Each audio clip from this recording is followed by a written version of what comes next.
My daughter said I was fading away while passing me the dinner rolls like I wasn't even sitting there. My son started talking about selling my house before I was too old to manage it. They thought I spent every night alone grieving my husband in silence.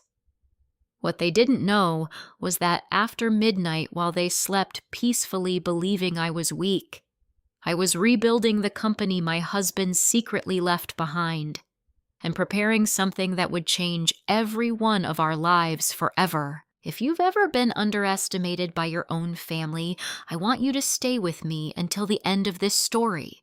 And before we continue, tell me in the comments where you're watching from and whether someone ever mistook your silence for weakness. Don't forget to like and subscribe if stories like this speak to your heart. The hardest part about losing my husband wasn't the funeral.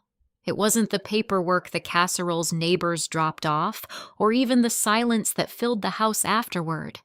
It was realizing how quickly people began treating me like I was already halfway gone too. Thomas Campbell had been dead for 2 years, but every morning I still woke up expecting to hear the sound of his heavy footsteps moving down the hallway. For 41 years, that man started every day at exactly 6:30, with black coffee and old jazz music playing low in the kitchen. Now the house greeted me with nothing but creaking floors and quiet walls. Our home sat on the edge of Columbus, Ohio, in the same neighborhood where we raised our children. The maple tree Thomas planted when Lisa was born still stood in the front yard. The back porch still had the wind chimes we bought during a trip to Tennessee almost 20 years ago. Everything in that house carried pieces of our life together. But to my children, it had become something else. An asset. A number. A future payday. I noticed the change slowly at first. Lisa used to call every Sunday just to chat. After Thomas died, her calls became shorter, colder, and strangely practical. Did you remember to pay the property taxes? Are you keeping up with maintenance? You know that house is too big for one person. Mom. At first I convinced myself she was worried about me. That's what mothers do. We explain away the painful things because the truth hurts too much. My son Eric was even worse, though he hid it behind charm. Eric had always known how to smile his way through life. Even as a teenager, he could talk himself out of trouble before you realized he caused it. Thomas used to say Eric could sell snow to people during a blizzard. But by 40, that charm had worn thin. Failed business ideas followed him everywhere. A sports bar investment that collapsed. A landscaping company that lasted 8 months. Cryptocurrency losses he blamed on bad timing. Every few months, Eric called needing a little help to get back on his feet. And every time I gave it to him, because he was my son. Because Thomas always believed family should help family. Because mothers are dangerous when they love too much. One rainy Thursday afternoon, Eric showed up unexpectedly carrying grocery bags and wearing the same guilty smile I'd seen his entire life. "Thought I'd check on you," he said. I thanked him and invited him inside. He placed the groceries on the counter dramatically, like a man delivering emergency supplies to a disaster victim. "You really shouldn't be living here alone," he said while glancing around the kitchen. "This place is a lot for you to handle." I stirred cream into my coffee slowly. "I'm handling it just fine." For now, he replied. There it was again. For now. As if my life had become temporary. As if everyone was quietly waiting for me to disappear. Later that evening, Vanessa arrived to pick him up. My daughter-in-law never bothered pretending to like me. Unlike Lisa, who disguised her intentions behind fake concern, Vanessa carried her impatience openly. She walked into my house, looked around, and sighed. "I don't know how you keep up with all this," she said. "Honestly, Julie, if it were me, I'd sell and move into one of those luxury senior communities. They're beautiful now. Luxury senior communities." That phrase again. I smiled politely while my stomach tightened. You two seem very interested in where I live lately. Vanessa laughed too quickly. We just care about you. No. They cared about what would happen to this house after I was gone. That night after they left, I sat alone in Thomas's recliner with an old photo album resting on my lap. There was one picture of us at 32 years old standing beside the half-built frame of our first house project. Thomas had dirt on his jeans and sawdust in his hair. I was pregnant with Eric and laughing at something he said. Back then, we had nothing except faith in each other. Thomas built homes for a living, small projects at first, renovations, local contracts. Eventually, he opened a modest construction company called Campbell Development LLC.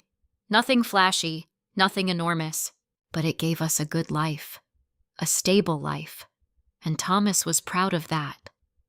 I ran my fingers across the photo carefully. I miss you, I whispered. The silence afterward nearly swallowed me whole. Some nights grief still hit like a wave strong enough to drown a person. But grief wasn't the only thing living inside me anymore. Something else had started growing too. Suspicion.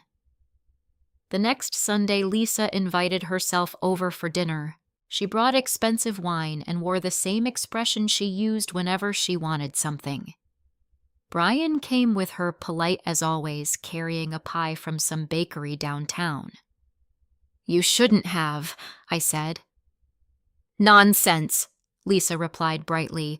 We need to take better care of you. That sentence should sound loving. Instead, it felt clinical, like I was becoming a responsibility they were managing. During dinner, the conversation somehow circled back to finances within 15 minutes. Brian mentioned rising property values in my neighborhood. Lisa discussed market timing.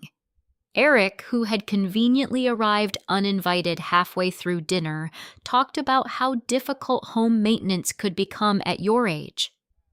I sat there quietly while they discussed my future as if I weren't sitting directly in front of them. Then Vanessa said something that made my chest go cold.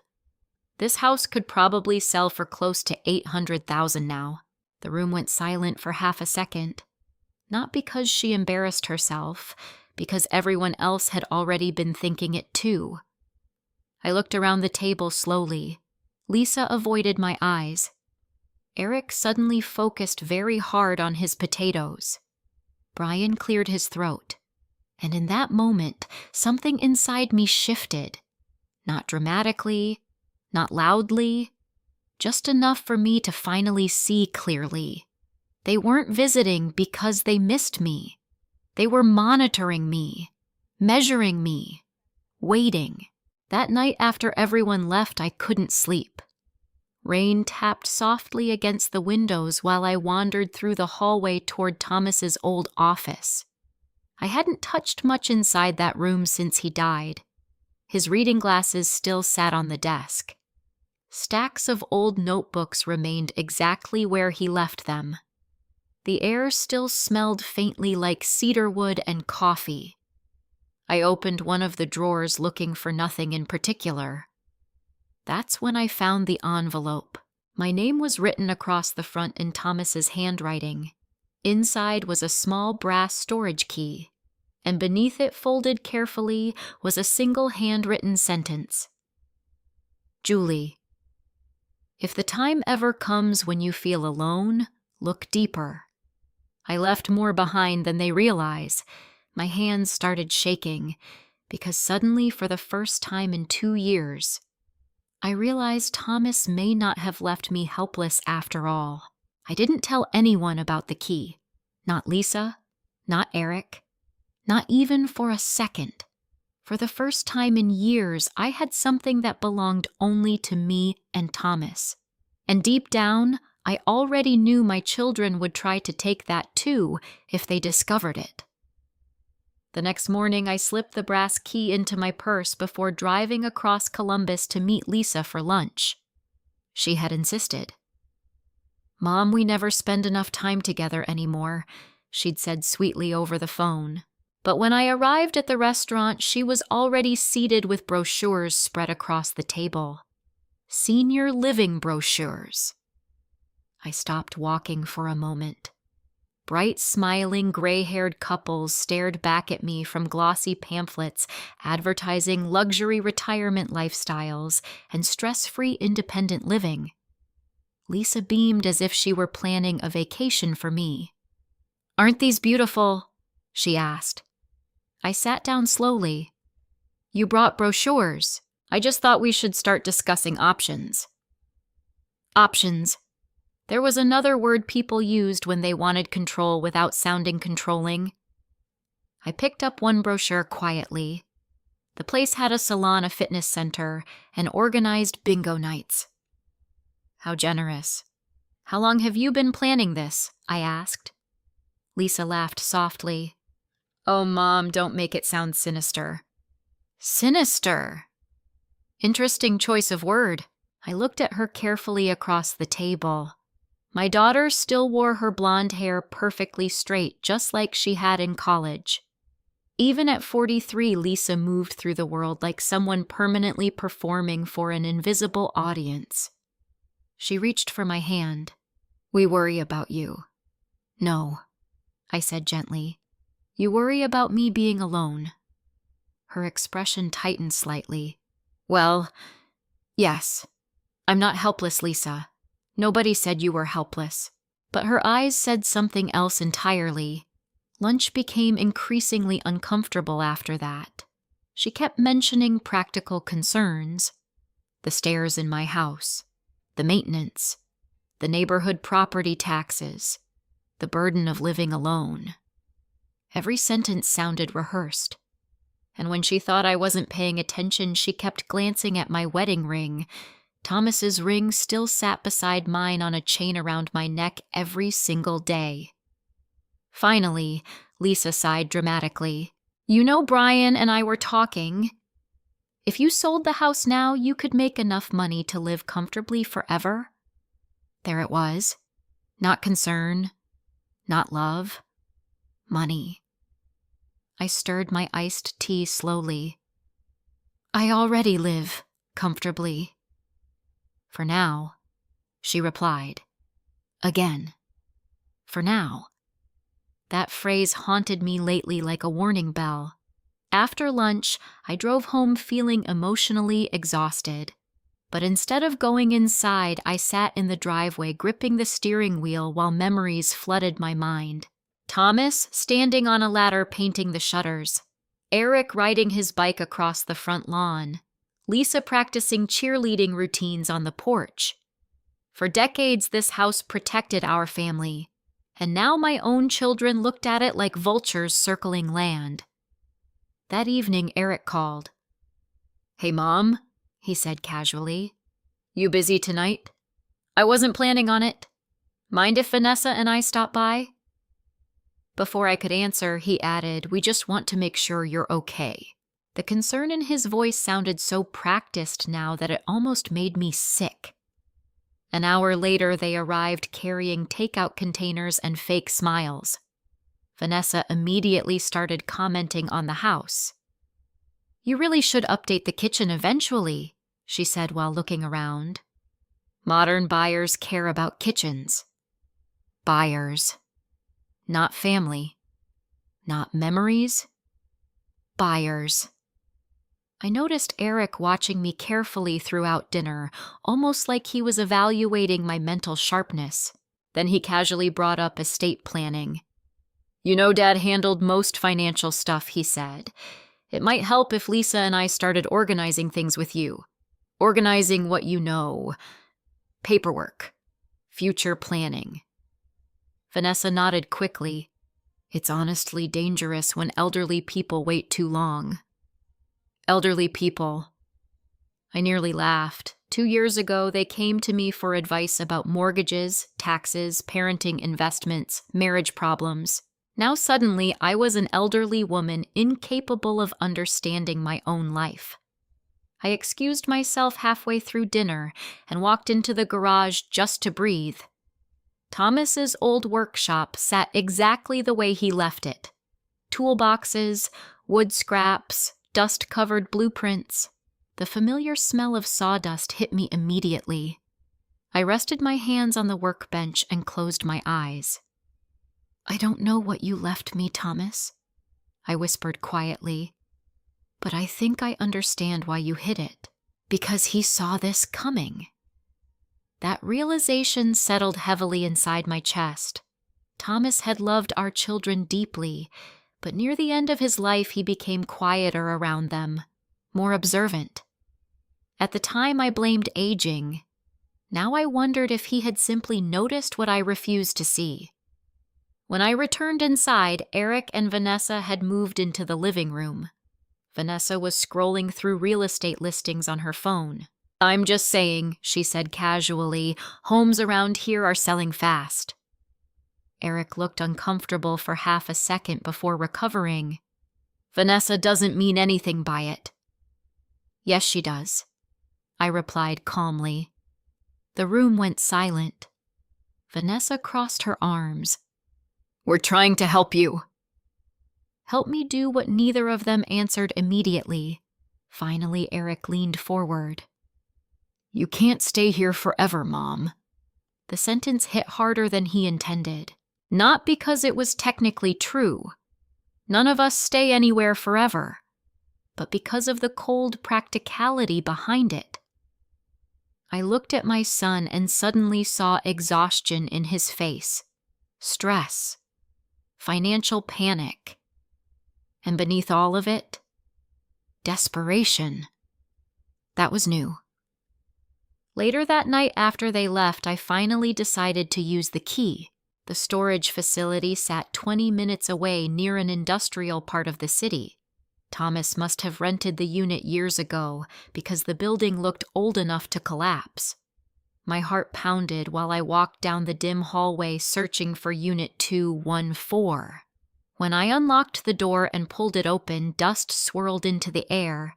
Inside sat dozens of stacked boxes, filing cabinets, rolled-up maps, old company signs from Campbell Development, LLC. I stepped inside, slowly stunned. Thomas had kept an entire part of his life hidden here. I opened the nearest box carefully. Contracts, property records, business ledgers, tax documents, and underneath them all, land ownership maps. My pulse quickened. Several parcels were highlighted in red marker.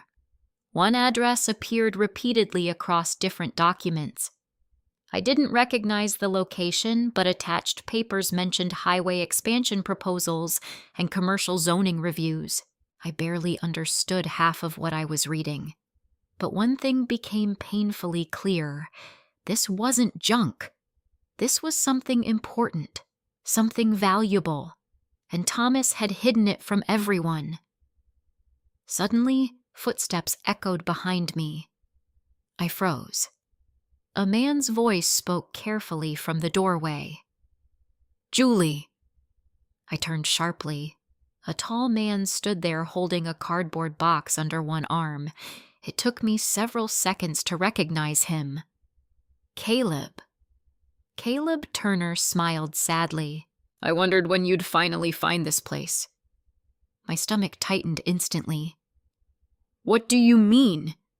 He looked around the storage unit quietly before answering. "Thomas told me someday you would come here," he said softly. "But he also said if you did, it meant your family had finally shown you who they really are." For a moment, I couldn't speak. The storage unit suddenly felt colder, smaller, heavier somehow. Caleb Turner stood quietly in the doorway waiting for me to process what he had just said. I remembered him immediately now.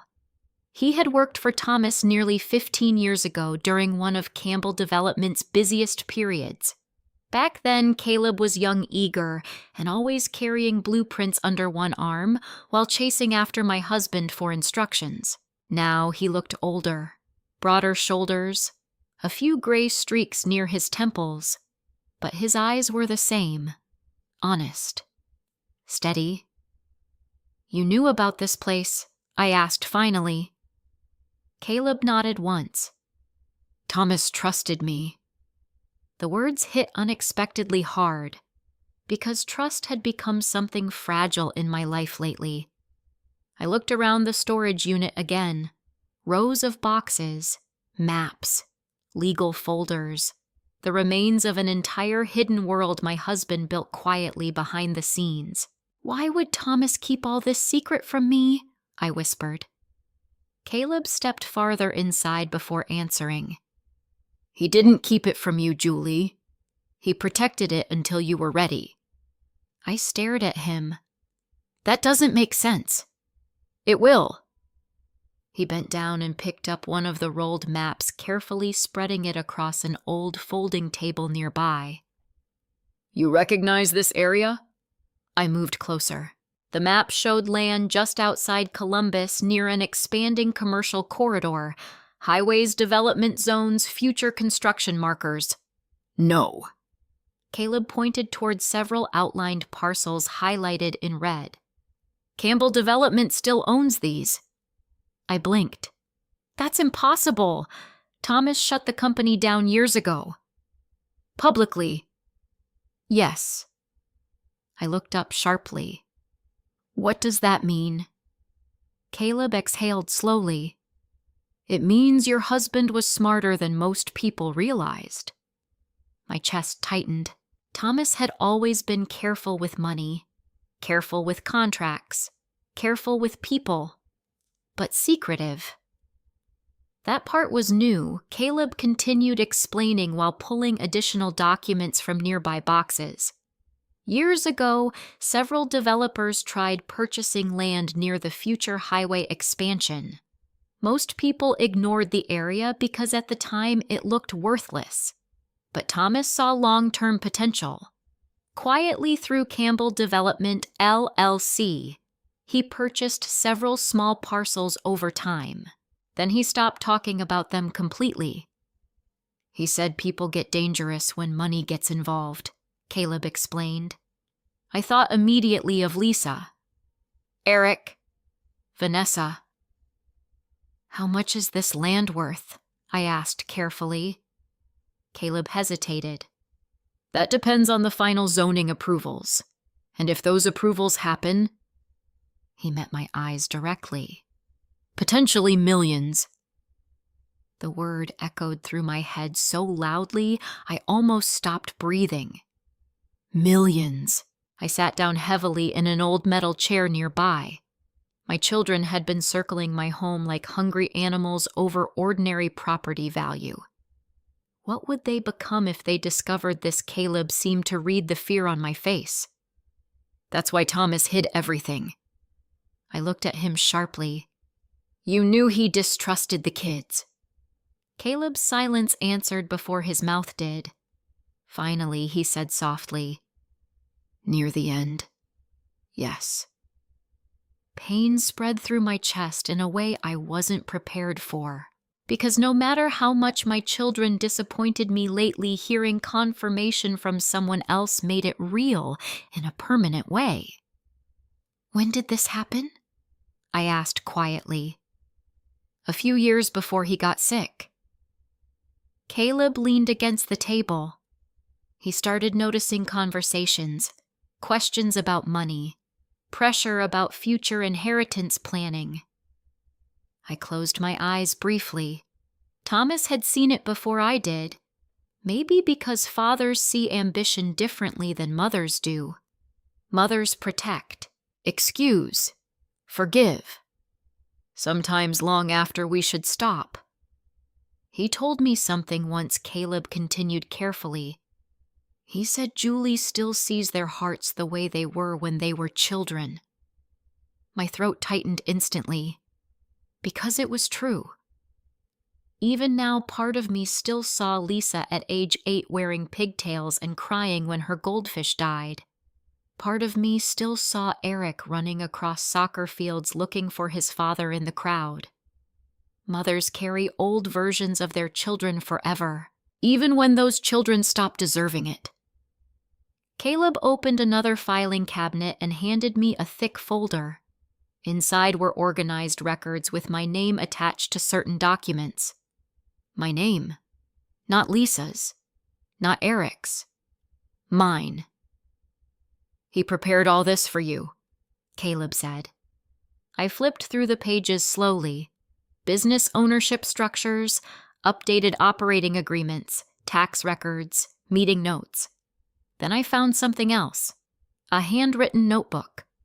Thomas's handwriting covered every page. My fingers trembled while opening it. Julie understands people better than anyone. If something happens to me, she'll know who deserves trust and who doesn't. I had to stop reading for a moment because tears blurred the words. Even after death, that man still knew exactly how to break my heart. Caleb respectfully looked away while I composed myself. After several quiet minutes, I asked the question that frightened me most. "Does anyone else know about this no?" "What about Helen Brooks?" Caleb nodded. "She knows enough to protect the legal side." Helen, Thomas's longtime attorney. I hadn't spoken to her much since the funeral beyond occasional paperwork meetings. She helped structure everything carefully, Caleb explained. Thomas wanted multiple layers of protection. Protection. Against his own children. The reality of that settled heavily over me. Outside rain tapped against the metal roof of the storage facility. I suddenly remembered all the recent conversations. Lisa pushing senior communities. Eric talking about estate planning. Vanessa discussing renovations before I'd even agreed to move. None of it was random. They were preparing, positioning themselves. And somehow Thomas knew someday they would. What exactly was he planning? I asked quietly. Caleb gave me a long look before answering. "He wanted you safe." "No, I mean all of this." I gestured around the storage unit. "Why keep the company alive secretly?" Caleb smiled faintly. "Because he believed you'd eventually need something that belonged entirely to you." That sentence stayed with me. Entirely to you. For years, my identity revolved around being a wife, mother, caretaker. Even after Thomas died, everyone expected me to remain small and dependent. But sitting inside that dusty storage unit surrounded by evidence of my husband's hidden faith in me, something inside me began changing. Not loudly, not dramatically, but steadily, like a fire finally finding oxygen. Caleb spent the next 2 hours explaining the basics of the land holdings and pending commercial development plans. I listened carefully, asked questions, took notes, and slowly, piece by piece, the confusion started turning into understanding. By the time we finished, the sky outside had gone dark. I gathered several folders into a box while Caleb locked the filing cabinets again. Before leaving, I turned back toward the storage unit one last time. "So what happens now?" I asked. Caleb studied me carefully. "That depends. On what? On whether you want to stay the woman your family thinks you are." The words landed hard, weak, lonely, passive, waiting quietly to be managed. That was the version of Julie Campbell my children believed existed. But standing there in the dim light of that storage unit, I wasn't so sure anymore. When I arrived home later that night, Lisa's car sat in my driveway unexpectedly. My stomach tightened immediately. Inside, she stood in the kitchen scrolling through her phone while Brian leaned against the counter. "You weren't answering calls," Lisa said the second I walked in. I glanced at the clock. 10:30 at night. I was busy. With what she asked too quickly. For one dangerous second, panic flickered through me. Did she know? Had someone followed me? But then Lisa smiled again, smooth and polished. "We were just worried." There was that word again. Worried. I looked at my daughter carefully while setting my purse down. And suddenly, for the first time in my life, I realized I no longer believed her. Lisa stayed unusually late that night. Normally, she made quick appearances, checked on me like someone inspecting a property, then rushed back to her own life. But this time, she lingered in the kitchen while Brian washed dishes no one asked him to wash. I noticed every glance they exchanged, every pause, every carefully chosen sentence. Something had shifted. Or maybe I had. Before, I would have ignored the tension because I didn't want to believe my own children could view me as an obstacle standing between them and money. Now I watched everything differently, like Thomas once did. "You really should answer your phone more often," Lisa said while drying a plate. "People worry." I was out. Out where? Her question came too quickly. I opened the refrigerator calmly. "Just driving around." Brian smiled politely, but his eyes narrowed slightly. "You know, Julie," he said carefully, "Lisa and I have been talking about long-term planning. At some point, it might help to organize your financial affairs more formally." There it was again. Financial affairs. Organize. Long-term planning. The language sounded so clean, so responsible. But underneath it, I could hear the hunger. I turned slowly. "Why are you both suddenly so interested in my finances?" Lisa sighed dramatically like I was being difficult on purpose. "Mom, nobody's attacking you. I didn't say you were. But you're acting suspicious." The irony nearly made me laugh. Suspicious. After discovering a hidden company's secret land holdings and proof that my husband no longer trusted our children completely, I had every reason in the world to be suspicious. Instead, I smiled softly. "I'm just tired." Lisa relaxed immediately. That told me something important. They still believed I was fragile. Good. After they finally left, I locked every door in the house and carried the storage box from my car into Thomas's office. The room no longer felt like a graveyard anymore. Now it felt alive, purposeful. I spread documents across the desk carefully while rain tapped against the windows outside. Commercial zoning maps, ownership agreements, tax filings. The deeper I looked, the more stunned I became. Thomas hadn't simply hidden land. He had preserved an entire future, and somehow all of it had been waiting for me. At nearly midnight, I found another sealed envelope tucked inside one of the folders. My hand shook while opening it. Inside was a short handwritten note. "Julie, if you're reading this, it means you finally started asking questions. Good. I need you to remember something very carefully. People reveal their true character when they think you need them more than they need you. Protect yourself first this time." I sat frozen in the chair. Protect yourself first this time. Thomas knew me too well. My entire life revolved around protecting other people. Our children, our marriage, our family. Even now, part of me wanted to believe Lisa and Eric were simply misguided instead of greedy.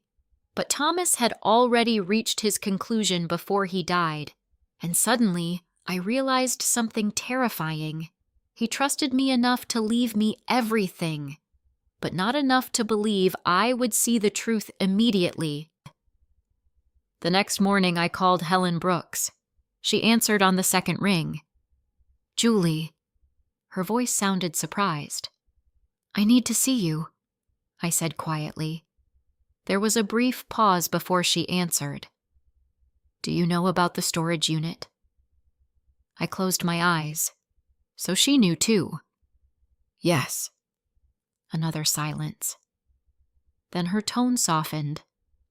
"Come to my office. And Julie, don't bring anyone with you." That warning stayed with me the entire drive downtown. Helen's law office occupied the third floor of an older brick building near the courthouse. She had represented Thomas for over 20 years and attended every major moment in our family's life. House purchases, business contracts, estate planning. Back then, I barely paid attention during meetings because Thomas handled everything. Now I wished I had listened more carefully. Helen greeted me personally when I arrived. Her silver hair was pulled neatly back, and she wore the same calm expression I remembered from years ago, but today something heavier sat behind her eyes. She led me into a private conference room without wasting time on small talk. "You found the documents," she said. "Yes." "And Caleb?" "He was there?" Helen nodded slowly like she expected that too. For several moments neither of us spoke. Finally, I asked the question haunting me since the storage unit. How long did Thomas believe the children would turn into this? Helen folded her hands carefully. Long enough to prepare. Pain spread sharply through my chest. No matter how much evidence appeared, part of me still struggled accepting it fully. Helen opened a thick file folder. "Julie, before we discuss anything else, I need you to understand something clearly." She looked directly into my eyes. "Your husband did not hide these assets because he distrusted you. He hid them because he feared emotional pressure from your children after his death." The words felt brutal precisely because they sounded true. "He thought they'd manipulate me." "Yes." I looked away immediately. "Because they already were." Helen continued carefully. "Thomas worried that grief would make you vulnerable, especially to Lisa." I almost defended my daughter automatically. Almost, but then memories flashed through my mind. The brochures, the discussions about selling my house, the constant financial questions, the fake concern. And suddenly defending Lisa felt dishonest. Helen slid several documents toward me. "These properties are legally protected under structures Thomas established years ago. However," she paused, "if you sign certain documents carelessly, those protections could disappear." Fear crawled slowly through my stomach. What kind of documents? Power of attorney transfers, asset management agreements, certain trust modifications. I stared at her. "My children could take control if you unknowingly authorize it, yes." The room felt unbearably quiet. Then Helen added softly, "Thomas feared exactly that scenario." I pressed my palms together to stop them trembling. Part of me still wanted to run home and confront Lisa immediately. Demand honesty. Demand explanations. But another part, the quieter, stronger part growing inside me, lately understood confrontation would only warn them. And for the first time in my life, I realized I needed strategy more than emotion. Helen studied me carefully. "There's something else." She opened another folder containing printed email copies. These came from Thomas before he passed. I recognized his writing instantly. In one email, he described concerns about Eric's mounting debts. Another referenced conversations where Lisa repeatedly asked detailed inheritance questions. One sentence nearly stopped my heart. "I'm beginning to feel like the children are planning for Julie's death before she's even gone." Tears burned my eyes immediately, not because the sentence was cruel, because it came from fear. Thomas spent his final years quietly worrying about what would happen to me after he died. And somehow I missed all of it. Helen handed me tissues gently.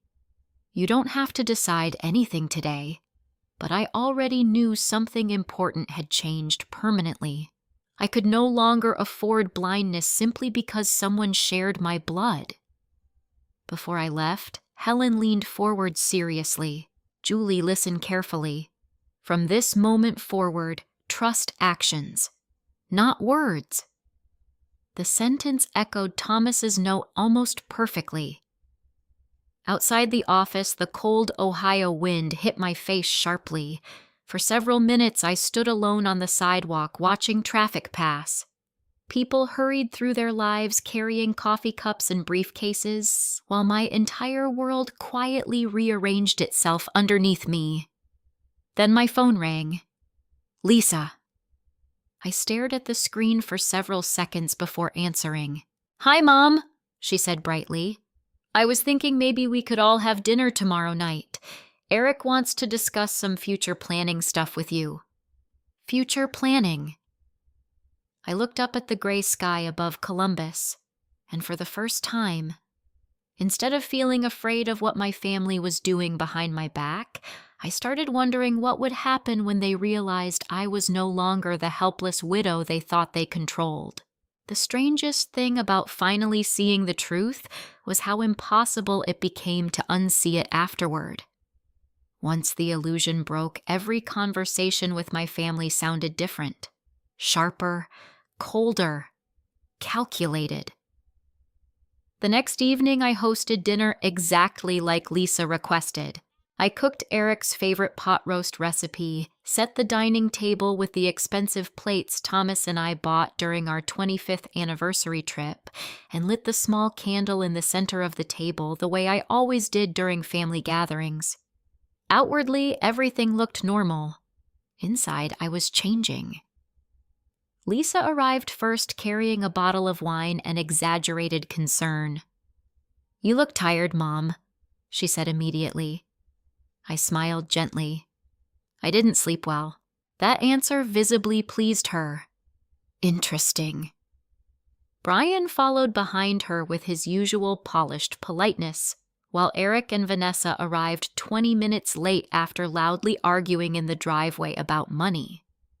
I heard enough through the window to catch one sentence from Vanessa before they walked inside. "We can't keep waiting forever." The second they entered the house, their expressions transformed into artificial warmth. Performance. That was all I could see now. Dinner began awkwardly polite. Lisa discussed neighborhood gossip. Brian talked about interest rates. Eric complained about inflation while Vanessa criticized restaurant service from a place none of us had visited. Then, exactly as expected, the conversation shifted. So Lisa said carefully while cutting her meat, "Brian and I have been researching some really wonderful retirement communities." I kept my face calm. "Again, Mom, please don't be defensive." Defensive. Another interesting word. Brian leaned forward sympathetically. "It's really about reducing stress for you." Eric nodded quickly. "Honestly, the market's hot right now. Selling the house could solve a lot of future problems." Future problems for who? That question sat silently inside my mind while I watched them. Vanessa sipped wine before speaking. "And let's be realistic, Julie. Maintaining a property this size at your age isn't sustainable." At your age. I wondered if she realized how often she spoke as though old age automatically erased intelligence. I set my fork down carefully. "What exactly are all of you worried about?" Silence flickered across the table briefly. Then Lisa softened her voice into something almost maternal. "We're worried about you being alone." There it was again. Alone. Lonely. Fragile, the identity they desperately needed me to accept. I looked around the dining room slowly. Thomas had built this table by hand 30 years ago. Every birthday candle, every Christmas dinner, every family celebration happened right here, and now our children sat around it discussing my life like a business transition. Something hardened quietly inside me. Not bitterness, clarity. After dinner, while everyone moved into the living room, I remained behind cleaning dishes slowly. A few minutes later, Eric wandered back into the kitchen alone. "You okay?" he asked casually. I nodded. "Just tired." He leaned against the counter, lowering his voice. "Look, Mom, Lisa pushes too hard sometimes. But honestly, we're just trying to help you avoid problems later. I turned toward him carefully. What problems? His eyes shifted away for a second. The house, bills, future medical stuff. You seem very focused on my future lately. Eric forced a laugh. Well, somebody has to think ahead. That sentence lingered in the air between us. Somebody has to think ahead. But the irony was almost unbearable, because while they spent their days planning how to manage my decline, I spent my nights rebuilding an empire they knew nothing about. Later, after everyone finally left, I drove downtown to meet Caleb. We sat inside a quiet diner near the river reviewing Campbell development records spread across the booth between us. The waitress probably assumed we were discussing taxes. In reality, we were discussing my future. You're learning fast, Caleb said while reviewing my notes. I almost laughed. At 67 years old, I never imagined I'd be studying commercial zoning laws after midnight. But strangely, I liked it. Every document I understood made me feel stronger. Every meeting reminded me I still existed outside motherhood and grief. Caleb slid another folder toward me. These are the updated highway expansion projections. I opened the papers carefully. The numbers made my pulse quicken. The land Thomas purchased years ago had increased dramatically in potential value. Restaurants, retail developments, apartment complexes. The city expansion plans stretched farther every year. This could become huge, I whispered. Caleb nodded. That's what Thomas believed. I looked down at the paperwork quietly. For the first time since Thomas died, I felt something beyond survival. Purpose. The realization frightened me slightly, because grief had consumed my identity for so long that rebuilding myself almost felt disloyal somehow. But deep down, I thought Thomas would be proud. Over the next several weeks, my double life grew larger. During the day, my family continued treating me like a lonely widow, slowly fading into dependence. At night, I transformed. I met with Helen about legal structures, reviewed ownership agreements, studied investor proposals, learned everything Thomas once handled alone. And slowly, piece by piece, Campbell Development LLC came back to life. Quietly, secretly, carefully. Helen helped establish protective trusts, ensuring nobody could interfere without my approval. Caleb introduced me to 2 former business contacts who still respected Thomas deeply. One meeting led to another, then another. And for the first time in years, people looked at me with respect instead of pity. One evening after a long meeting, Caleb asked me something unexpected. Why are you really doing this? I looked out the restaurant window at downtown Columbus, glowing beneath winter lights. At first I thought the answer was simple. To protect myself. To honor Thomas. To stop my children from controlling me. But the truth went deeper. I paused carefully. I think I spent so much time trying to hold my family together that I forgot who I was outside of them. Caleb didn't interrupt. That house became my entire world after Thomas died. The grief, the silence, the routines. I smiled sadly. And maybe my children needed me small because it made them feel powerful. Caleb nodded slowly, but now he asked. I thought about the women I occasionally saw sitting alone at diners or grocery stores, widows abandoned emotionally by their own families. Older women treated like burdens once they stopped being useful. Invisible women. Women exactly like me. An idea had quietly started forming inside my mind weeks earlier. At first it felt impossible. Now it felt necessary. I want to build something meaningful, I said softly. Caleb looked curious. What kind of something? I smiled for the first time in a long while. Homes. He blinked. Homes. For women like me. The words surprised even me slightly once spoken aloud, but suddenly I knew. Not luxury condos. Not commercial profit alone. Safe places for women abandoned emotionally, financially, or socially after growing older. Women the world stopped seeing.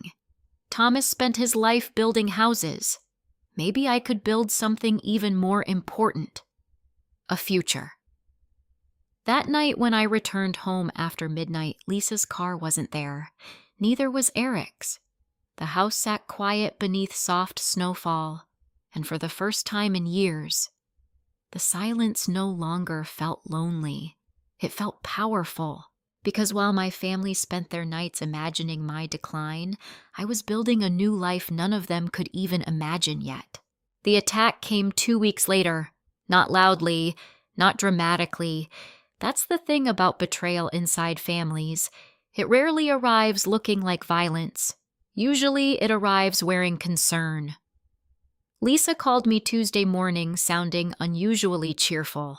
"Mom, I think we should all sit down together this weekend and finally organize everything properly."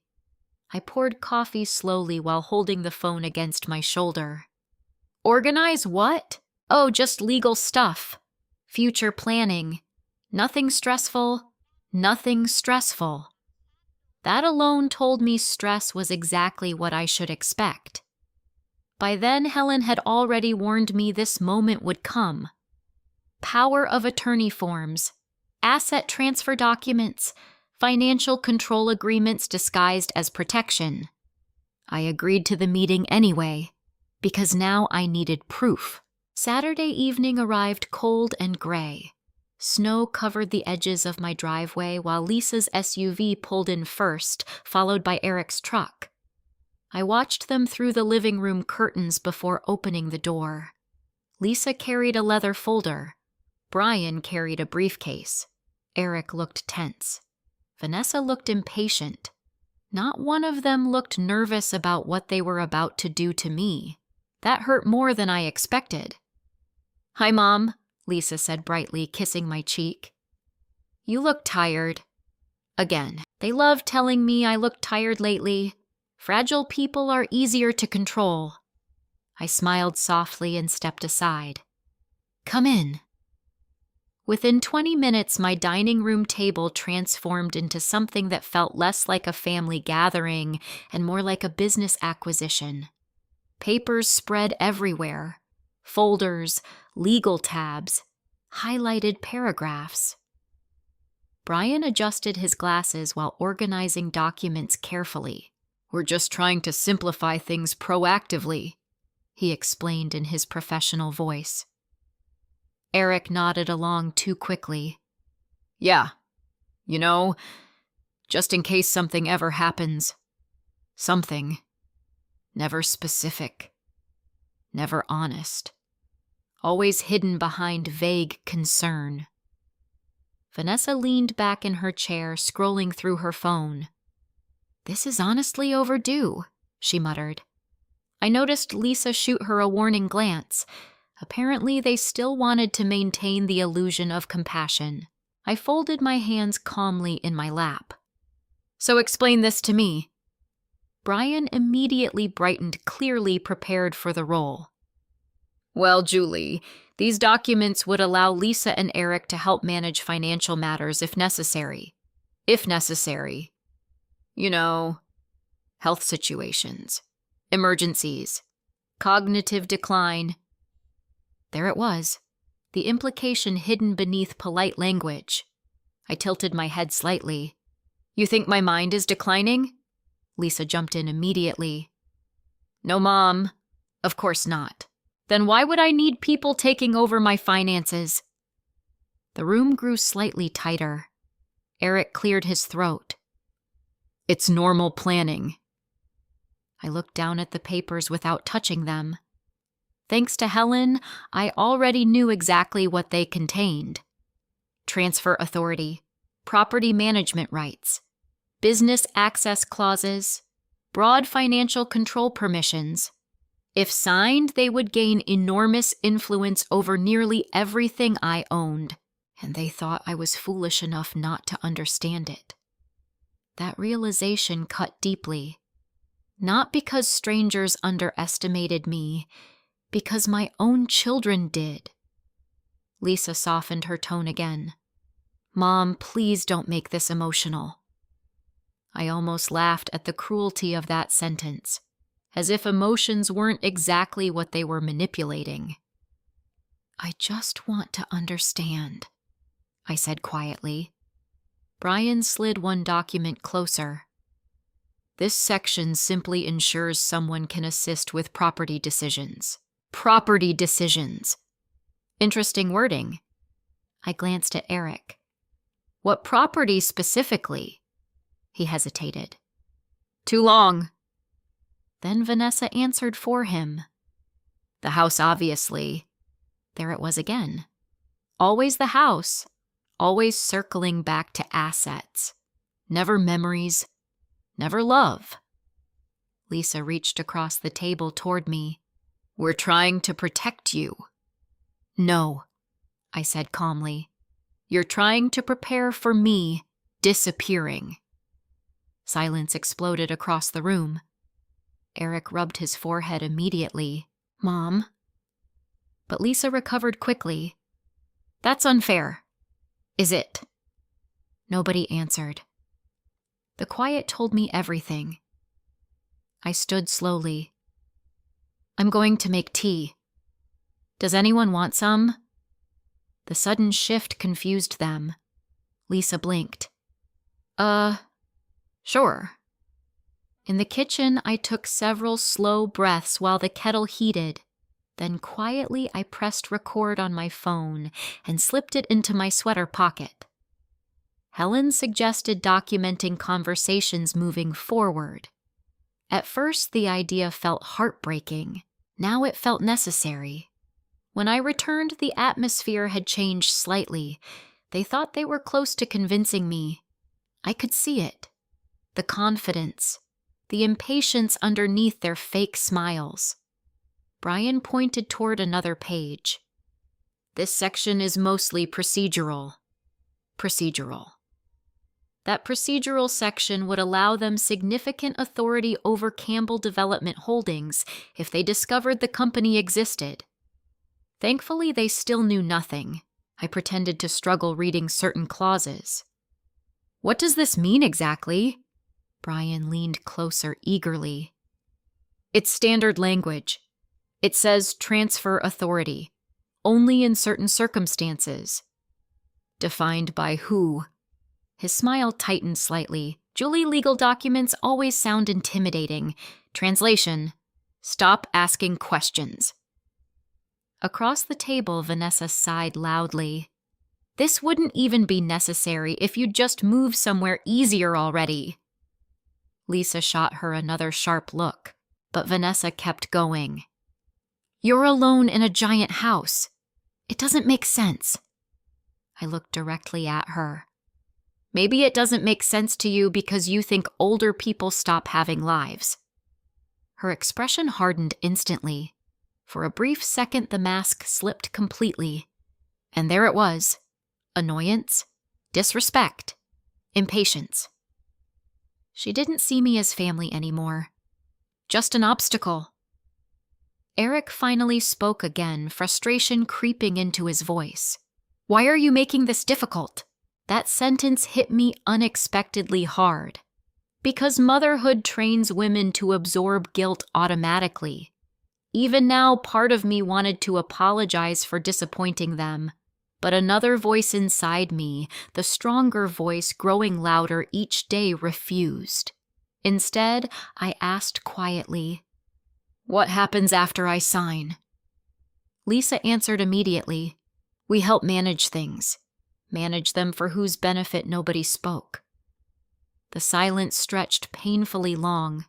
Then Brian tried another tactic. You know, Julie, if something happened unexpectedly and there was no structure in place, probate could become extremely messy. Ah, Fear. Another tool. I sat back, slowly pretending exhaustion. This is a lot to process.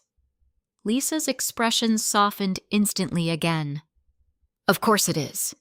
Nobody expects you to understand everything tonight. The condescension nearly took my breath away. Nobody expects you to understand. I spent 41 years helping Thomas build a life, balancing accounts, managing payroll during hard years, stretching every dollar when business was struggling, raising children while supporting a growing company. And now suddenly I was treated like a confused old woman incapable of basic comprehension. I lowered my eyes carefully. What if I signed next week instead? 4 faces visibly relaxed at once, too quickly, too eagerly, and in that exact moment, I knew. This wasn't precaution anymore. This was coordination. They had discussed this together beforehand, planned it, prepared it. Vanessa smiled for the first time all evening. That sounds reasonable. I nodded slowly. Maybe we should do it formally. Lisa leaned forward. What do you mean? At an attorney's office. A flicker of panic crossed Brian's face before disappearing. Tiny. Fast. But I saw it. We can if you want, he said carefully. Yes, I replied softly. I think I'd feel safer that way. Safer. The irony almost made me dizzy. Later that night after they left, I drove straight to Helen's office carrying copies of every document. She reviewed them quietly while I sat across from her, exhausted. Finally, she looked up. It's worse than I expected. My stomach tightened. How bad? These documents would eventually give them pathways into nearly everything. She paused carefully, including control structures connected to the hidden company if discovered. I closed my eyes briefly. Even now, hearing it aloud still hurt. Helen studied me seriously. There's something else you need to know. What? She slid printed emails across the desk. My blood ran cold immediately. Eric had already contacted commercial developers privately, discussing potential land negotiations. Land he wasn't supposed to even know existed. My hands began trembling. How is this possible? Helen's expression darkened. We don't know yet, but suddenly one terrifying realization hit me all at once. My children were no longer just pressuring me. They were actively hunting for what Thomas left behind, and if I moved too slowly, they might find it first. I didn't sleep at all that night. I sat alone in Thomas's office with Helen's printed emails spread across the desk while snow drifted quietly outside the windows. Eric had contacted developers, not casually, not accidentally, deliberately. The emails showed meetings, pricing discussions, zoning questions, and references to family-controlled land opportunities. He didn't know the full truth yet, but he was searching, hunting. And suddenly, the timeline changed. Before I thought I had months to prepare quietly. Now I understood something dangerous. My children's greed was accelerating. At 3 a.m, I finally stood up and walked toward the hallway mirror. For several seconds, I barely recognized myself.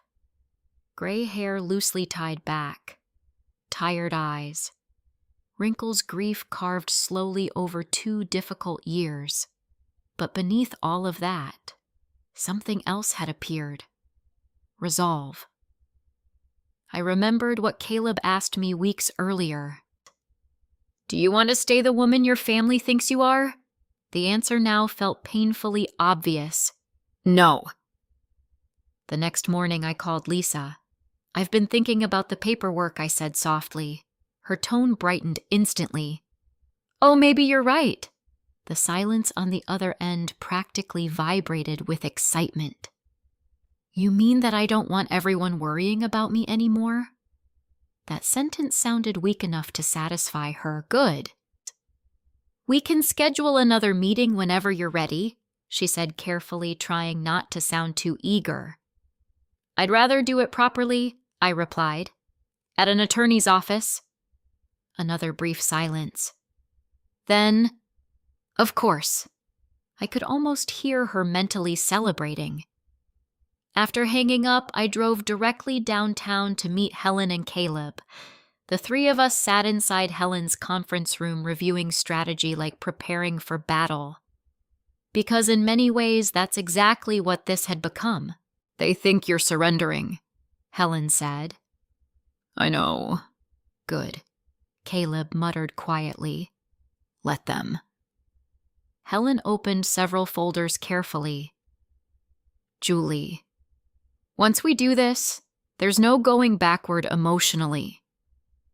I looked down at the documents spread across the table. Recordings, emails, legal analyses, financial evidence, proof.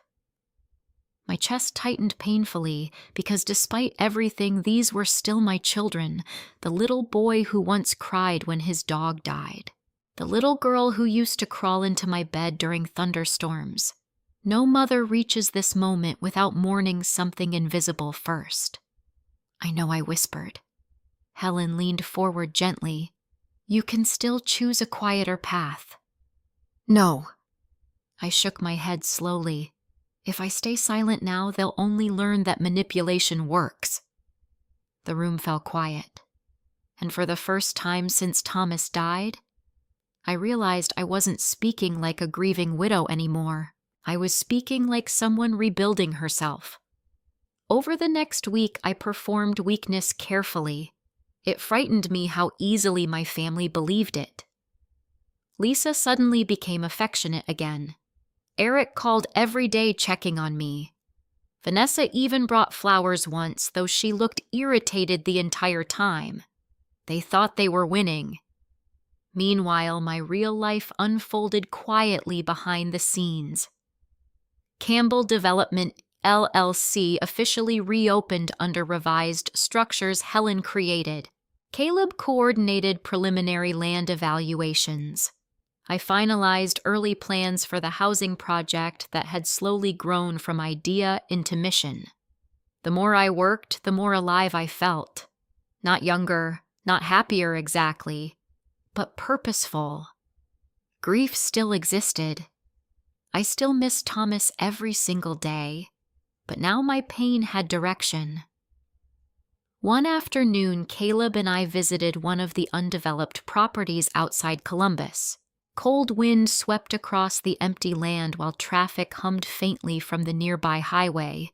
Most people would see dirt. Potential investors saw profit.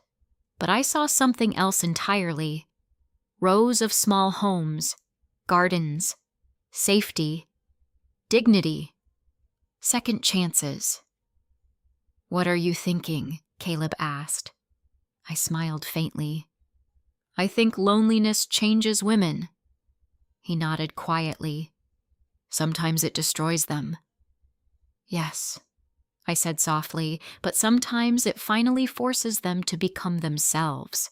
That sentence stayed with me the rest of the day, because my entire life I'd been someone's wife, someone's mother, someone's support system. Now, for the first time, I was becoming Julie again. 2 days before the signing meeting, Lisa invited me to lunch again. This time she acted almost giddy. I'm proud of you, she said while sipping wine. For what? For finally accepting help. I nearly smiled at the irony. Instead, I lowered my eyes carefully. I suppose I've been stubborn. Lisa reached across the table, squeezing my hand. You don't have to carry everything alone anymore. The manipulation might have worked once. Now it sounded rehearsed. As she talked, I noticed Brian texting repeatedly under the table. Financial pressure radiated off both of them lately. Then Lisa made a mistake. A small one, but revealing. Honestly, she said casually, once everything's organized, life will become easier for everyone. Everyone. Not me. Everyone. I looked directly at her. What exactly becomes easier? Her smile froze slightly. You know what I mean. Yes, I said quietly. I think I do. For a brief second, something nervous flickered across her face. Maybe she sensed something changing underneath my calmness, but then it disappeared. Because arrogance blinds people, especially people convinced they already control you. The morning of the meeting arrived bitterly cold. Snow covered downtown Columbus, while gray clouds pressed low across the city skyline. I dressed carefully in a navy coat Thomas once loved and fastened his wedding ring chain around my neck. Not for strength, for clarity. Helen's office looked exactly the same as always when I arrived. Polished wood tables, quiet hallways, professional calm. But underneath it, tension vibrated everywhere. Caleb stood near the back conference room organizing folders, while Helen reviewed final documents one last time. You ready? She asked softly. No. But also, yes, because readiness isn't confidence. Sometimes readiness is simply exhaustion. Exhaustion from being underestimated. Exhaustion from pretending not to see. Exhaustion from carrying heartbreak quietly. At exactly 1 o'clock, Lisa and Brian arrived first. Lisa hugged me tightly. You okay? I'm fine. Eric and Vanessa entered moments later carrying the same controlled confidence people wear before closing profitable business deals. That realization hurt deeply. None of them looked emotional. None looked conflicted. Only expectant. Like people arriving to collect something already promised. We all sat down around the conference table. Helen entered carrying several thick folders. Professional, composed, dangerously calm. Brian smiled politely. Well, hopefully we can finalize everything smoothly today. Helen returned the smile faintly. I'm sure today will be very clarifying for everyone. Something in her tone made Brian's expression flicker briefly. Good. Lisa turned toward me warmly. Mom, once this is done, you won't have to stress anymore. I looked at my daughter quietly, then slowly. I smiled. Not because I was surrendering, because for the first time in 2 years, I finally understood exactly who everyone in that room truly was, and in only a few minutes, they were about to realize they had completely misunderstood me too. The room felt strangely warm for January, or maybe it was just the pressure building underneath everyone's carefully controlled expressions. Lisa sat beside me with her hands folded neatly across the table, pretending calm confidence. Brian organized paperwork with the polished composure of a man expecting a successful transaction. Eric leaned back in his chair, trying to appear relaxed, though I noticed his knee bouncing nervously beneath the table. Only Vanessa looked openly impatient. Can we start? She muttered. Helen closed the conference room door quietly behind her. Then she sat down at the head of the table. Of course, she said calmly. Brian immediately slid the prepared documents forward. These are the updated planning agreements Julie reviewed last week. Helen didn't touch them. Instead, she opened an entirely different folder. The shift was subtle, but I saw Brian's expression tighten immediately. Helen adjusted her glasses carefully. Before we discuss signatures, she said evenly, there are several legal concerns that must first be addressed. Silence spread across the room. Lisa blinked. What concerns? Helen folded her hands. Concerns regarding attempted financial manipulation of a vulnerable individual. The air changed instantly. Brian sat up straighter. I'm sorry. Helen calmly turned toward him. I said attempted financial manipulation. Vanessa scoffed loudly. Oh my God, seriously. Eric looked confused. Lisa forced a tight smile. Helen, I think there's been some misunderstanding. No, Helen replied quietly. I don't believe there has. My heart pounded so hard I could hear it in my ears. Even knowing this moment was coming didn't make it easier, because part of me still hoped anyone would suddenly tell the truth voluntarily. But nobody did. Instead, Brian's professional tone sharpened. These documents were prepared entirely within legal guidelines. I'm sure they were, Helen answered smoothly, which is why intent becomes especially important. Lisa turned toward me quickly. Mom, what is this? I looked at my daughter carefully. For the first time in months, I saw genuine uncertainty in her face. Good. Helen opened another folder. Over the last several weeks, Julie Campbell documented multiple conversations regarding pressure tactics surrounding property transfers, financial authority, and estate access. Eric's face drained of color. Vanessa straightened immediately. Brian's jaw tightened. Lisa laughed nervously. This is insane! Helen pressed a button on the small recorder beside her, and suddenly Lisa's own voice filled the room. Once everything's organized, life will become easier for everyone. Another recording followed. Eric's voice this time. You can't stay here forever, Mom. Then Vanessa. This wouldn't even be necessary if you just move somewhere easier already. One by one, the recordings continued. Cold. Calculated.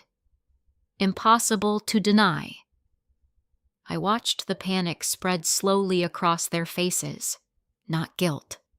Fear. Fear of exposure. Brian stood abruptly. This is completely inappropriate. Helen remained calm. No. What's inappropriate is pressuring a grieving widow into signing broad financial transfer documents under emotional coercion. Lisa turned toward me sharply. You recorded us.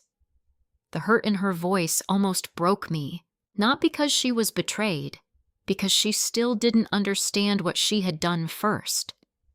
You were trying to take control of my life, I said quietly. Her expression hardened immediately. We were trying to help you. No, I replied softly. You were trying to manage me. Eric finally spoke. Mom, this is getting blown out of proportion. Helen opened another folder. Oh, we haven't reached the proportional part yet. She slid printed emails across the table. I watched Eric recognize them instantly. His entire body froze. What's that, Lisa asked? Helen answered calmly. Private communications between Eric Campbell and commercial developers regarding land negotiations. Lisa grabbed the papers quickly. As she scanned them, the color drained from her face. You contacted developers, she whispered. Eric immediately became defensive. It wasn't finalized. You said you didn't know anything about the land. Vanessa turned toward him sharply. What land? And just like that, they started turning on each other. Exactly the way greed always does eventually. Eric rubbed both hands over his face. I was just researching possibilities for what I asked quietly. He looked at me helplessly for the first time all afternoon. I thought, maybe Dad left something else.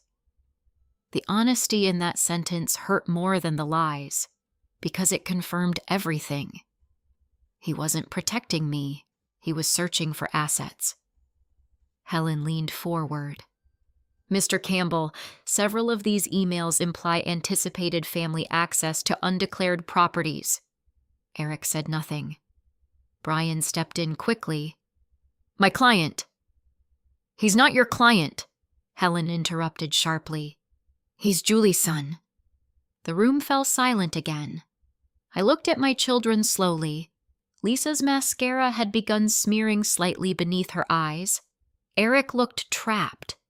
Vanessa appeared furious, and suddenly I realized something heartbreaking. Not one of them looked ashamed for hurting me, only frightened of consequences. That realization killed the final piece of denial still living inside me. Lisa turned toward me desperately. "Mom, please. We can explain this. Can you—" Her mouth opened. Closed. Opened again. Nothing came out, because there was no explanation that transformed greed into love. Finally, Vanessa exploded. "This is ridiculous. Everyone talks about inheritance eventually." I looked directly at her. "Not while the person is still alive." She rolled her eyes. "Oh, please, Julie. You act like you're dying tomorrow." The cruelty of the sentence stunned even Eric. "Vanessa," he muttered, but she kept going. "You've been alone for years. We were trying to organize reality." Reality. Interesting word, because reality was exactly what none of them wanted to face. Helen calmly opened the final folder. "There's one more matter."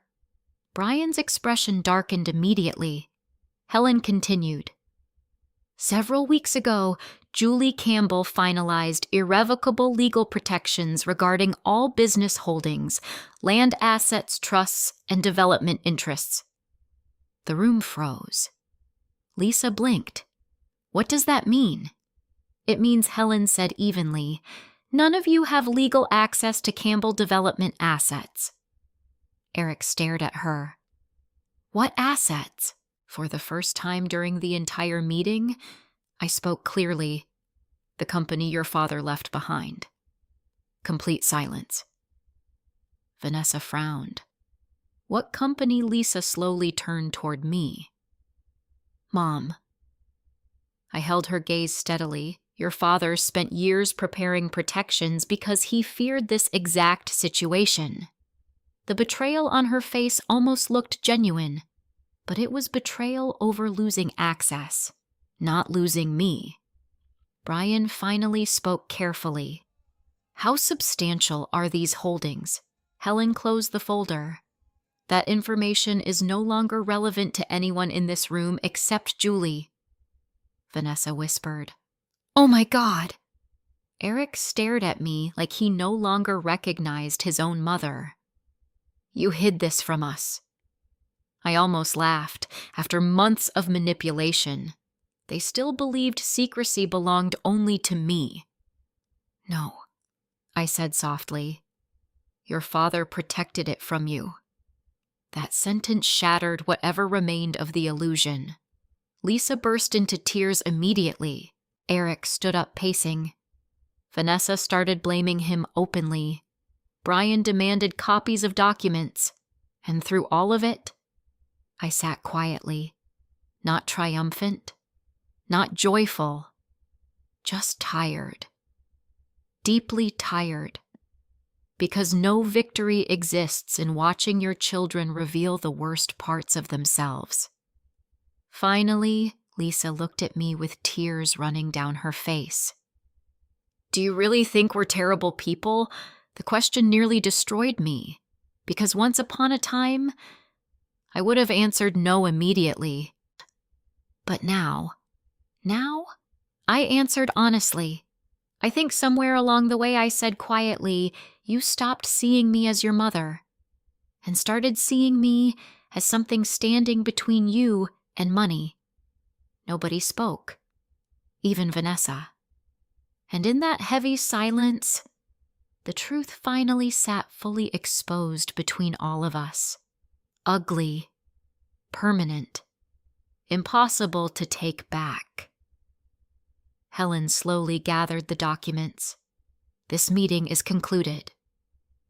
One by one, my family stood up in stunned silence. But before Lisa reached the door, she turned back toward me. "What happens now?" I looked at her for a very long time before answering, and for the first time in years, I no longer felt like the weakest person in the room. "What happens now?"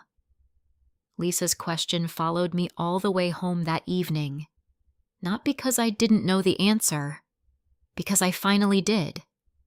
For 2 years after Thomas died, I lived like someone waiting for life to end quietly. Every day looked the same. Wake up, make coffee for one, walk through silent rooms, pretend loneliness was normal, pretend grief was enough of a purpose to keep living. But somewhere between discovering the storage unit and sitting across from my children inside Helen's office, something inside me woke back up. And now there was no returning to who I used to be. The next morning, I stood in front of the undeveloped land just outside Columbus while icy winds swept across the empty property. Caleb stood beside me, holding rolled blueprints beneath one arm. "You okay?" he asked gently. I looked out across the open field. "Yes," I answered honestly, and for the first time in years, that answer was true. Because pain and clarity can exist together. Heartbreak and freedom can exist together too. Caleb handed me a folder containing revised architectural renderings. Small one-story homes, community gardens, walking paths, shared gathering spaces. Everything designed intentionally for older women living alone. Not institutions, not facilities. Homes. Real homes. "This still feels unreal sometimes," I admitted quietly. Caleb smiled faintly. "Thomas always said you underestimated yourself." The mention of my husband still hurt, but now the grief carried warmth alongside sadness. Thomas hadn't abandoned me. In many ways, he prepared me for survival better than anyone else ever could. Over the following months, Campbell development transformed rapidly, quietly at first, then publicly. Helen finalized the legal structure for what officially became the Campbell Hope Foundation, a nonprofit housing initiative dedicated to widows, financially vulnerable senior women, and older women abandoned emotionally by their families. The mission spread through local news faster than I expected. A reporter from Columbus asked during an interview why this project specifically I thought carefully before answering. Because aging should never erase a person's dignity. The story aired 3 nights later, and suddenly letters began arriving. Women from Ohio, Indiana, Pennsylvania. Stories poured in from widows living alone after families pushed them aside. Women pressured to sell homes, women manipulated financially by adult children, women treated like burdens instead of human beings. Every letter felt painfully familiar. One afternoon, I sat in my kitchen reading a handwritten note from a 72-year-old woman named Barbara, whose son stopped visiting after convincing her to transfer ownership of her house. I cried halfway through reading it. Not because the story shocked me anymore, because I understood it completely. Loneliness changes shape when people start treating you like your life already ended before your heart stopped beating. That was the real cruelty.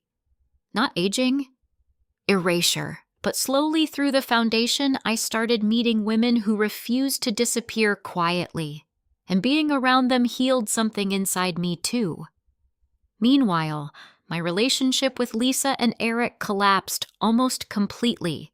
For several weeks after the meeting, neither contacted me at all. Then suddenly, Lisa began sending emotional text messages late at night. "I'm sorry things got out of control. We never wanted to hurt you. Can we please talk?" At first, those messages reopened old wounds immediately. Because no matter how much pain exists between parents and children, love rarely disappears cleanly. But Helen warned me carefully. Apologies become complicated when money is involved. She was right, especially after local business articles started mentioning Campbell development publicly. The moment the project became visible, Eric suddenly wanted reconciliation too. Funny how timing works. One Sunday afternoon, he appeared at my front door unexpectedly. For a second, seeing my son standing there almost made me forget everything. He looked exhausted, older somehow, like stress had hollowed him out from the inside. "Can I come in?" he asked quietly. I hesitated, then stepped aside. We sat at the kitchen table awkwardly while snow fell softly outside. Neither of us spoke for almost a full minute.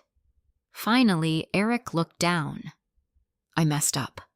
The words sounded sincere. That made things harder. "I was drowning financially," he admitted. "After the restaurant investment failed, everything spiraled." I listened silently. At first, Lisa just wanted to help organize things. But then, he rubbed his face tiredly.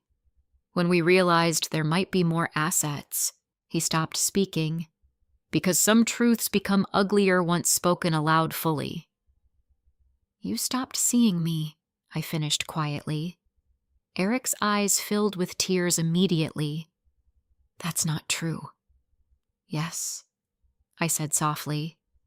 "It is." He looked devastated, and part of me hated seeing it, because motherhood doesn't shut off automatically even after betrayal. But love without boundaries destroys people. I finally understood that now. I spent months believing I was becoming invisible, I told him quietly. "Do you understand what that feels like?" Eric said nothing. "Your father died." Then piece by piece, my own children started treating me like a problem to solve instead of a person still living. His shoulders collapsed slightly. "I'm sorry." This time I believed he meant it. "But apologies and consequences are different things." "I love you," I whispered. "But loving someone doesn't mean giving them unlimited access to hurt you." That sentence changed both of us somehow. Because for most of my life, I confused sacrifice with love. Not anymore. By spring, construction officially began on the first housing community. Watching the foundation being poured nearly broke me emotionally. Thomas spent decades building structures for other families. Now his legacy would shelter women who thought life forgot them. One morning during construction, Caleb handed me a framed sign before workers installed it near the entrance. "Campbell Hope Community built with dignity, built for second beginnings." I touched the letters quietly while tears filled my eyes. "You okay?" Caleb asked softly. I smiled through the emotion. "I think this is the first thing I've ever built entirely for myself." He shook his head gently. "No, Julie. You built it for every woman who was ever told her life became smaller with age." That night alone at home, I walked slowly through the same quiet rooms that once felt unbearable after Thomas died.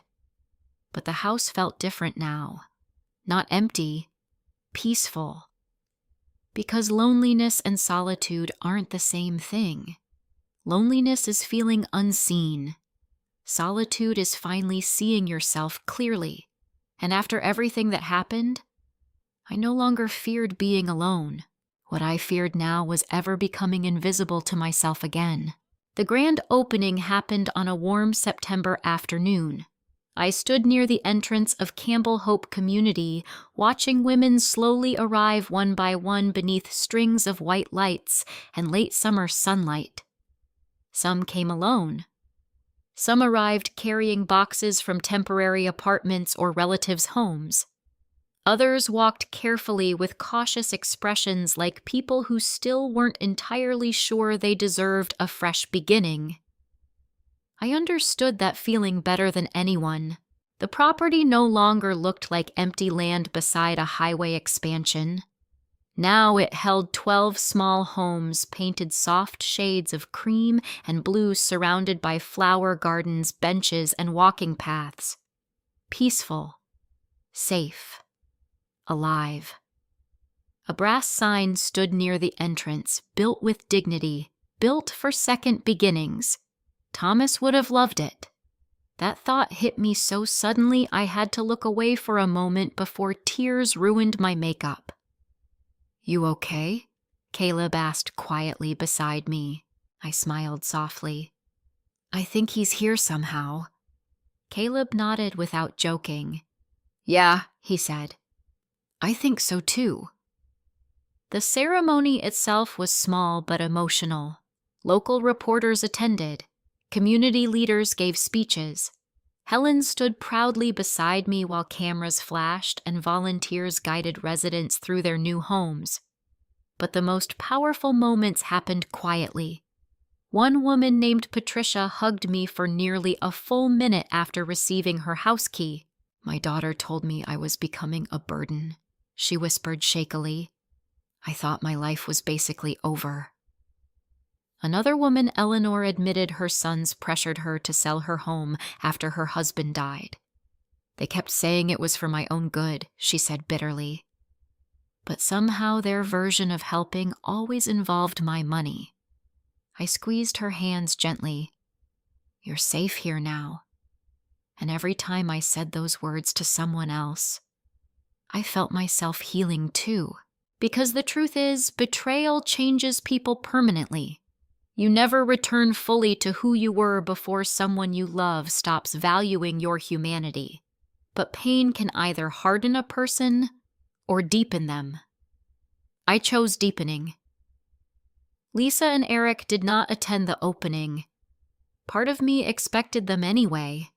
Another part understood why they stayed away. Publicly, the situation damaged both of them badly, not through lawsuits or criminal charges. Helen never pushed for that. But socially, emotionally, the consequences spread naturally. People talk, especially in families, especially in communities where reputations matter.